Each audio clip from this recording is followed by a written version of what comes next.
Shalom saudaraku, salam sejahtera. Kebenaran hari ini judulnya Terbawa Spirit Dunia. Sangat disayangkan kalau kita tidak mengalami perkara-perkara besar yang sedang Allah kerjakan dalam dunia yang sudah sekarat menuju maut abadi ini. Sudah saatnya setiap kita menikmati hak istimewa, yaitu pencurahan karunia roh di akhir zaman. Doktrin-doktrin teologi yang mantap dan dianggap paling teologis pun belum cukup. Dibutuhkan pengurapan baru dari tempat yang maha tinggi. Untuk ini orang percaya dituntut memiliki kehidupan yang bersekutu sedemikian rupa dengan Allah dan tidak menundanya. Orang percaya harus sungguh-sungguh memiliki komitmen yang tegas menolak segala bentuk pengaruh dunia yang jahat. Orang percaya harus menggunakan kehendak bebasnya untuk menolak segala dosa. Dalam hal ini, orang percaya harus tegas menolak segala dosa tanpa kompromi, saudara. Setiap orang percaya tidak boleh bergantung kepada manusia lain, bahkan kepada pendeta sendiri. Di sini masing-masing kita dipanggil untuk memiliki ketergantungan penuh kepada Allah. Masa di mana setiap jemaat bergantung kepada pendeta, ya pendeta sentris lah, harus sudah diakhiri sekarang. Jangan pendeta sentris, jangan bergantung kepada pendeta. Jemaat harus mandiri dan dewasa, ya. Dibutuhkan ketegaran hati orang percaya, ketekunan memandang Tuhan dan bergantung kepada Allah sepenuh. Orang Kristen harus bangun dari hidup kekristenannya yang kekanak-kanakan, ya. Harus berani berdiri sebagai orang dewasa dengan kekuatan Tuhan. Dari pihak gereja, ya, jemaat harus dilatih untuk mandiri, tidak bergantung pada pendeta, ya. Sebab pada akhirnya semua orang percaya secara pribadi kok harus menghadap tahta pengadilan Allah tanpa pendamping siapapun. Nah, saudara, betapa tegasnya Yohanes Pembaptis terhadap orang yang kelihatannya mau menjadi pengikut Tuhan, tapi tidak sungguh-sungguh mau bertobat. Ya, di Matius 3 ayat 7-12. Tegas sekali. Ini memberi gambaran kepada kita, ya, kehidupan Kristen yang benar. Kalau setiap hamba Tuhan memiliki ketegasan seperti ini, wah, gereja akan dikunjungi oleh orang-orang yang sungguh-sungguh mau masuk ke dalam kerajaan surga.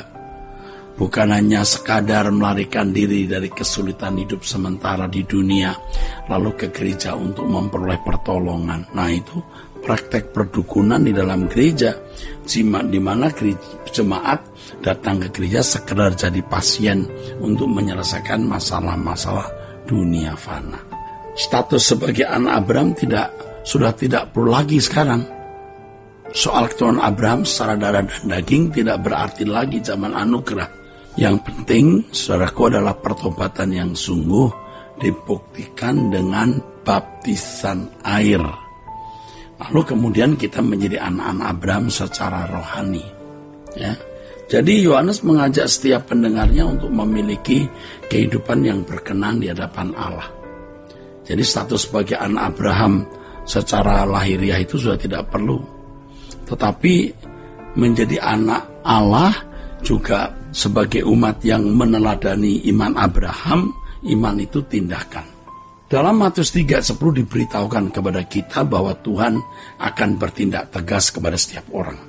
Ketegasan Tuhan itu digambarkan oleh Yohanes dengan kampak. Itu akan terjadi atas setiap umat Allah. Dalam hal ini teringatlah kita dengan ucapan Tuhan Yesus di Yohanes 15 ayat 7. Carang yang berbuah dibersihkan untuk lebih banyak berbuah, tapi carang yang tidak berbuah dikerat dipotongnya. Banyak orang sering tidak memperdulikan keadaan dirinya. Ya, tidak memperkarakan keadaan dirinya di hadapan Tuhan, apakah mereka termasuk carang yang berbuah atau tidak. Mereka tidak peduli dan tidak sungguh-sungguh mau berperkara. Ini adalah sikap pasif yang membahayakan. Sikap pasif ini adalah sikap menunda apa yang seharusnya dilakukan segera. Ketidakpedulian inilah yang disukai iblis sampai saatnya mereka menghadap Tuhan atau penghakiman. Artinya sampai orang-orang ini menghadap Tuhan atau penghakiman, akhirnya ditolak Allah. Kenapa? Sejak di bumi mereka tidak sungguh-sungguh mengasihi Allah. Tidak sungguh-sungguh. Jadi pada waktu meninggal dunia, orang-orang yang tidak sungguh-sungguh mengasihi Allah habis, binasa. Ngeri kali ya. Nah, supaya kita lolos dari keratan atau dipotong ini, kita diberi Tuhan 2 baptisan. Yang pertama, baptisan Roh Kudus, memimpin kita kepada seluruh kebenaran, dan baptisan api, yaitu penderitaan yang menyempurnakan. Baptisan api ini penderitaan karena ikut Yesus.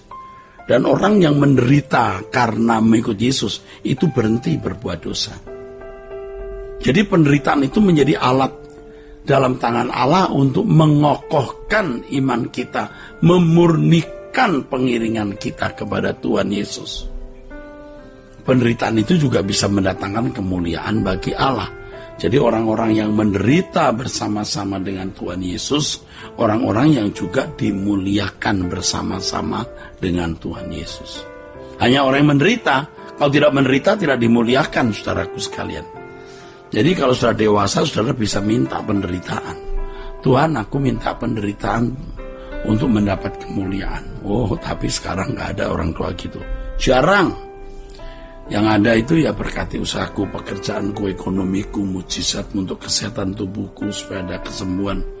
Tetapi mereka tidak fokus kepada apa yang sebenarnya menjadi inti, yaitu bagaimana diubah Tuhan menjadi manusia Allah.